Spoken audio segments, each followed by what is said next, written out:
How to adjust video quality settings on Facebook app. Hello everyone, I am Bishaka and welcome to our channel. Now let's get right into the tutorial. Firstly, go ahead and open the Facebook application on your device and make sure you are signed in. Now tap on the menu option on the bottom right of your screen and then tap on the settings and privacy option you see there.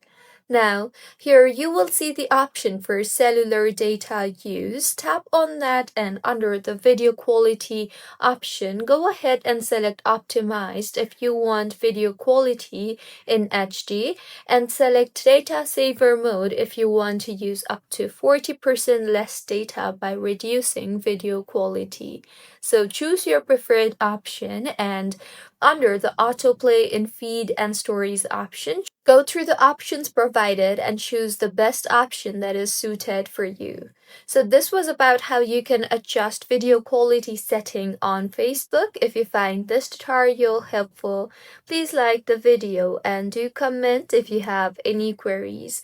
Also, do subscribe to our channel for more helpful tutorials like this. See you on the next one.